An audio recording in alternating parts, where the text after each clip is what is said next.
Hoy vamos a empezar a hablar de lo que es plantearse de raíz hacer las cosas bien. El 78% de los deportistas profesionales ha sufrido algún tipo de violencia interpersonal cuando eran menores. Estos son datos del Colegio Oficial de la Psicología de Madrid. De hecho, si hemos ido alguna vez a ver un partido de fútbol de chavales, es posible que hayamos visto actitudes, y no solo de los niños, muy alejadas de los valores que promueve el deporte. Se puede competir siendo respetuoso, siendo buen compañero, llegar a lo más alto desde la humildad, pero esto, ¿dónde se enseña o cómo se aprende? Hay una iniciativa pionera en España que está buscando hacer precisamente esto. Del fútbol base un entorno seguro, inclusivo, emocionalmente saludable para niñas, para niños, para adolescentes de entre 8 y 16 años. Ahí está José Antonio Luengo, que es vicepresidente primero del Consejo General de la Psicología, es el coordinador de este proyecto. ¿Qué tal, José Antonio? ¿Cómo estás? Buenos días. ¿Qué tal? Buenos días. Encantado de estar con vosotros. Lo mismo digo. Mañana. Sobre todo, José Antonio, para preguntar sobre algo que suena muy bien, porque se plantea de raíz, como decía yo, hacer las cosas de una forma ordenada. ¿De qué manera, José Antonio? Bueno, yo creo que el diagnóstico lo habéis trazado muy bien. El deporte en general irradia valores, pero hay algunos deportes que tienen en sus adláteres, en sus plataformas de apoyo, conductas muy ligadas a la violencia, que acaban generando situaciones muy conflictivas. Lo que nosotros pretendemos efectivamente es entrar en los clubs que trabajan con niños y niñas pequeños y pequeñas a partir de los 8 años y fundamentalmente trabajar con los distintos agentes que desarrollan acciones en estas entidades. No solo con los propios jugadores y jugadoras, sino también con los padres, los progenitores y muy especialmente con los entrenadores y entrenadoras. Es especialmente importante que consideremos que toda esta mirada hacia el deporte que está ligada a la competitividad insana, insolidaria y probablemente pues cargada también de violencia en la base. Esta se puede prevenir, y se puede prevenir con acciones que promuevan precisamente los valores en su contrario.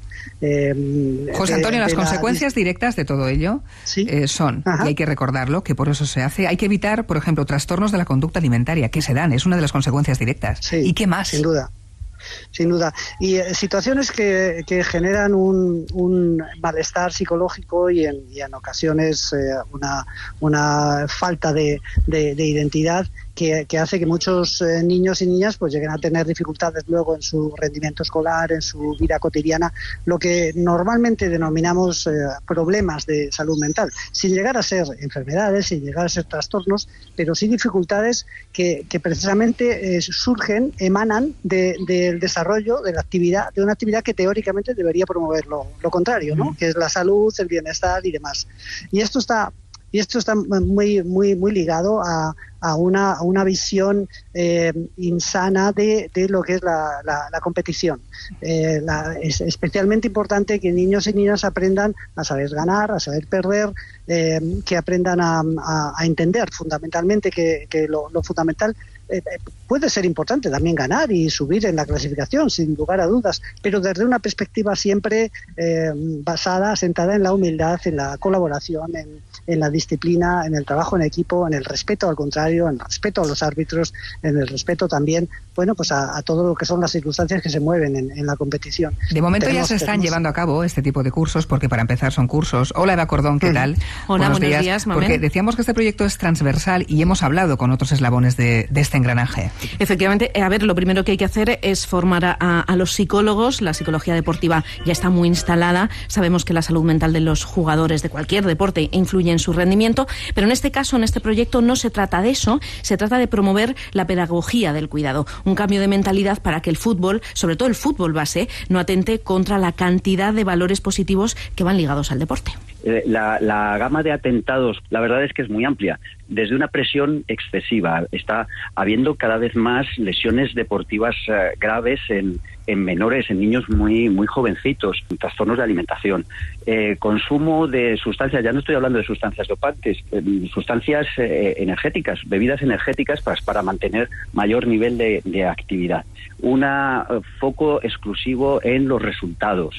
Víctor Rubio es catedrático en el Departamento de Psicología Biológica y de la Salud de la Universidad Autónoma de Madrid. Además de estudiar los datos, cuando ya estén listos, se encarga ahora, como decíamos, de formar a los psicólogos que van a formar parte del proyecto. Lo que nosotros les transmitimos a las personas, a nuestros colegas que son profesionales con una cierta experiencia, es precisamente esa importancia en producir el cambio cultural, el cambio actitudinal hacia una forma de ver el deporte, pues así, sana, segura, divertida, inclusiva. Hay una figura muy importante, Mamen, que es la de los entrenadores. Ellos son los que tratan directamente con los chavales y son un referente muy importante para ellos. Chicho Serrano es fundador y entrenador del club FPA Las Rozas y reconoce que muchas veces lo más difícil no es lo estrictamente deportivo. Él les intenta explicar que al éxito llegan pocos, pero vivimos en una sociedad muy competitiva y los niños lo absorben. Por de fuera reciben tanta información y ven tantas cosas en internet, tantos vídeos, tantas conductas de los mayores, que es lo más difícil al final trabajar con ellos en ese sentido. Y los padres reconoce que muchas veces pues tampoco ayudan. La presión que tienen desde fuera, el papá les dice, el papá les corrige, el papá quiere que sea así. De hecho, hay partidos en los que nos cuenta que además de estar pendiente de lo que pasa en el campo, bueno, pues hay que echar un ojo también a la grada. Y no solo a padres. Reconoce que hay mucho que mejorar en todo el sistema, también entre los entrenadores, que además de tener sus egos, como todo el mundo, pues a veces no saben abordar ciertas situaciones. Muchas veces los entrenadores no tenemos esas herramientas que deberíamos tener, que nos van a enseñar, para poder comprender a esos niños, saberlos llevar. Un niño que tenga un TDAH, por ejemplo, su comportamiento muchas veces no está relacionado con los otros niños, y hay esas faltas que cumplimos por la ignorancia, de no saber cómo tratarlo. Así que a tomar nota, esta iniciativa va a dar herramientas a través de la psicología para mejorar esa situación, pero no está de más, Mamen, que paremos y reflexionemos pues sobre qué es lo verdaderamente importante. Gracias, Eva. Yo creo, Marta, que lo tenemos claro, ¿no? Pero lo tenemos claro aquí delante de los micrófonos. ¿Qué pasa después en los campos de fútbol? Sí, a mí lo que me interesaría saber es cómo trabajan directamente con los clubes, porque cada club es un mundo y tiene su propia gestión, y sobre todo de cara a los padres, porque muchas veces el problema procede de ahí, ¿no? De la presión voluntaria e involuntaria que se ejerce sobre los niños. José Antonio. Pues efectivamente, la idea está muy testada ya. Hay experiencias que son exitosas de trabajo con familias. Digo, y hablo con familias porque no solo están los padres implicados, progenitores, también hay abuelos y abuelas en este contexto.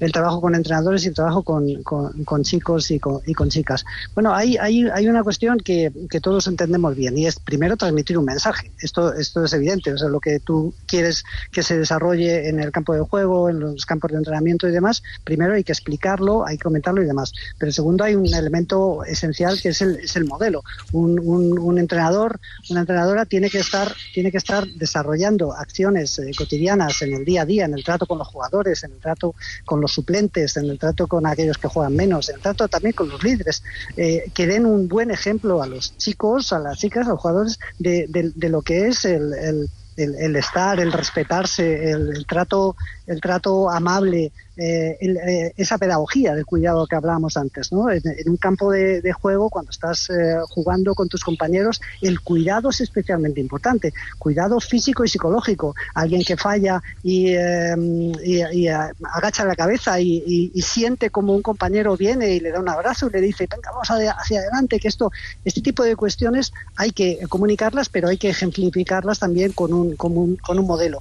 Y luego, un elemento muy importante, ahí la psicología interviene bien, lo sabemos bien, es decir, el lenguaje es importante, el modelo es importante, pero para cambiar actitudes hay que entrenar esas actitudes y hay que vivirlas. Y es especialmente importante que tanto en los entrenamientos, sobre todo en los entrenamientos, también en la competición, estemos mostrando siempre esa mirada de qué modelo qué modelo de conducta, de comportamiento queremos que nuestros jugadores y jugadoras identifiquen, ¿no? Claro. Como, efectivamente. Y ahí es donde, de alguna manera, acabas haciendo que ellos, chicos y chicas, automaticen una manera de estar en el campo, una manera de estar en la competición, sin necesidad de estar pensando permanentemente en qué hacer. Que les salga esto de la solidaridad, esto de la ayuda, esto de decirle al árbitro, ha estado bien, no pasa nada, esto de ayudar al contrario cuando se ha caído, esto de no hacer caso a la grada, porque a quien tienes que hacer caso es a tu entrenador. Y es que la grada tiene que dar ejemplo, que no pasa nada, son además los adultos los que deberían ser el ejemplo. Quiero remarcar que el 48% de las niñas deja el deporte al llegar a la adolescencia y en niños es el 33%. Y en muchos de esos casos está ahí, este origen que estamos comentando aquí precisamente, ¿no?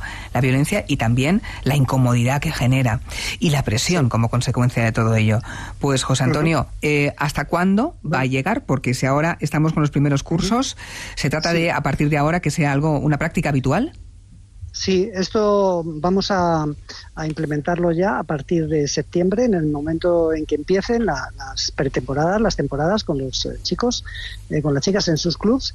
Durante toda la temporada vamos a hacer primero una evaluación inicial de cómo tienen configurados los clubs la atención a este tipo de valores, ¿no? Que nos permita una línea base. Vamos a implementar un programa, como he dicho, con familias, con chicos, con entrenadores, con staff también, y durante 10 meses, hasta el mes de mayo aproximadamente del año 2026, y luego vamos a hacer una evaluación de los resultados del programa, que son los que los investigadores principales, entre ellos Víctor Rubio, que ha salido, pues emitirán un informe que nos permita luego extrapolar esta idea, esta manera de hacer, no solo al mundo del fútbol, sino a otros deportes. Esto es muy importante, porque es fácilmente generalizable.